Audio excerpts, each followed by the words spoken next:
Hello बच्चों, online study के YouTube platform पर आपका एक बार फिर से स्वागत है। आइए स्टार्ट करते हैं आज की क्लास 11th के लिए फिजिक्स की क्लास स्टार्ट है। आज आप लोगों को मैं बताऊंगा डायमेंशनल एनालिसिस के बारे में। तो what is use of dimensional analysis, dimensional analysis का यूज क्या है उसके बारे में आपको बताने जा रहा हूँ। आइए स्टार्ट करते हैं आज की क्लास। डायमेंशनल फार्मूला क्या होता है, फर्स्ट ऑफ ऑल आप लोग जानेंगे what is dimensional formula.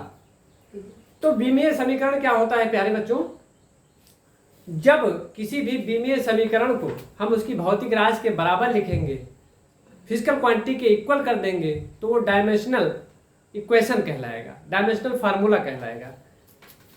Let us suppose that, जैसे लिखते हैं हम लोग, यहां पर मैंने लिख दिया एक equation v is equal to m to the power 0 and to the power -1। देखिए यहां पर अगर देखें बच्चों हम, तो v क्या है, v हमारी वेलोसिटी है, v वेग है। और इधर राइट साइड में देख पा रहे हैं बच्चों, उसका मैंने डायमेंशनल फार्मूला लिख दिया है। तो क्या होगा, ये डायमेंशनल फार्मूला होगा आपका बच्चों, और ये क्या कहलाएगा, ये कहलाएगा dimensional equation. This is known as dimensional equation, dimensional equation कहलाएगा बच्चों ये।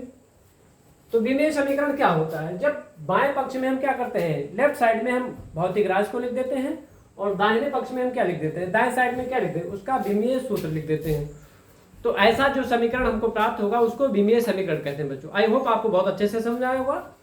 आइए नेक्स्ट टॉपिक आपको पढ़ाते हैं। तो विमाओं के कुछ उपयोग है, यूज ऑफ डायमेंशन है, काफी इंपॉर्टेंट है, बहुत ही महत्वपूर्ण है। तो विमाओं के उपयोग में पहला उपयोग आपको मैं बताने जा रहा हूं। जो फर्स्ट यूज है उसका क्या है बच्चों, उसको कहते हैं विमीय समघातता, बहुत ही महत्वपूर्ण है, ध्यान देंगे। फर्स्ट यूज जो है वो है विमीय समघातता, इक्वल पावर्स, समघातता। सम का मतलब क्या होता है, इक्वल। तो विमीय समघातता का नियम क्या कहता है बच्चों, बहुत ही महत्वपूर्ण है, ध्यान से इसको सीखिए। ये कहता है कि कोई भी भौतिक समीकरण तभी सही होगा, तभी ट्रू होगा, फिजिकली तभी ट्रू होगा, जब उसके हर पार्ट के, एवरी टर्म के जो उसके डायमेंशनल फार्मूले होंगे वो इक्वल होंगे। इसका मतलब क्या हुआ, जैसे मैंने एक इक्वेशन लिखा, आप लोगों ने 10th में भी पढ़ा होगा इसको। जो फर्स्ट इक्वेशन लिख रहा हूँ, इक्वेशन ऑफ मोशन लिख रहा हूँ, v is equal to u plus 80। I hope आपको बहुत ही अच्छे से पता होगा, ये आपने 10th में पढ़ रखा है। Equation of motion, first motion आपने पढ़ रखा है, फर्स्ट इक्वेशन पढ़ रखा है। तो ये आपने पढ़ा है बच्चों, 9th में आपने पढ़ा होगा, 9th क्लास में ये है आपका motion. Motion chapter first chapter है, स्टार्ट होता है। तो उसी चैप्टर का फार्मूला लिख रहा हूँ, v is equal to u plus 80। Equation of motion है, फर्स्ट इक्वेशन है।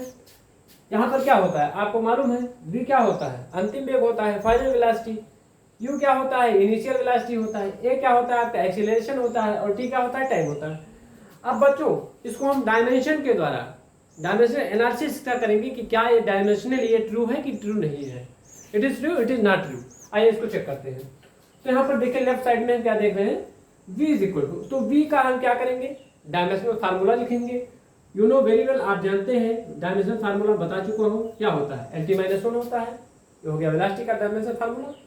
अब ये देखिए लेफ्ट साइड पे, और राइट साइड की बात करें अगर हम, राइट साइड में क्या लिखा हुआ बच्चों, u प्लस 80 लिखा हुआ है।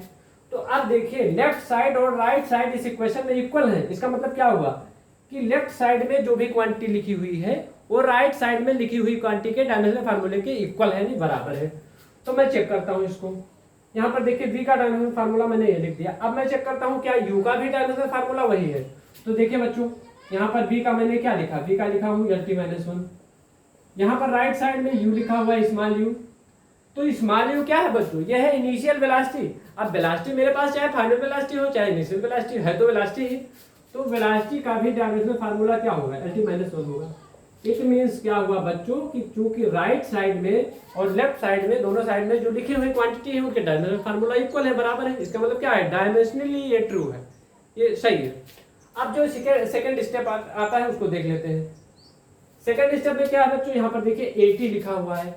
तो मैं 80 का डायमेंशनल फार्मूला निकाल लेता हूं। देखिए चेक करता हूं मैं 80। अब बच्चों देखिए यहाँ ए क्या है, ए है एक्सीलरेशन, जिसको आप त्वरण बोलते हैं। तो आई होप मैं आपको बहुत ही अच्छे से बता चुका हूं, एक्सीलरेशन का जो डायमेंशनल फार्मूला होता है वो क्या होता है, LT टू द पावर -2 होता है।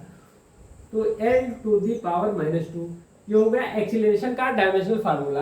अब यहाँ अभी क्या है, t है टाइम, तो टाइम का मेरे पास डायमेंशनल फार्मूला क्या हो गया, t हो गया। अब इसको मैं जब कंबाइन करूंगा दोनों को तो क्या हो जाएगा, देखिए बच्चों, L और यहाँ t, यहाँ -2 है, यहाँ पावर 1 है, निकल जाएगा पावर, L t पावर -1 हो जाएगा।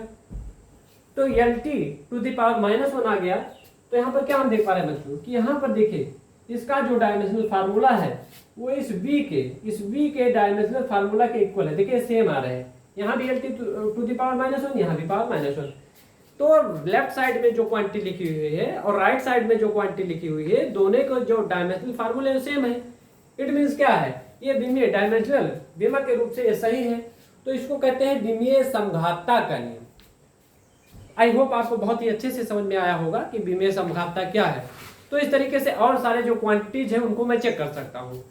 डायमेंशनली उसको चेक किया जा सकता है कि क्या ये जो है फिजिकली डायमेंशनली ट्रू है और दिस इज नॉट ट्रू। इस तरीके से हम इसको चेक कर सकते हैं। तो आई होप आपको बहुत ही अच्छे से समझ में आया होगा। मेरा चैनल आप लोग जरूर सब्सक्राइब कर लें ताकि आपको नोटिफिकेशन मिलते रहे। Thank you.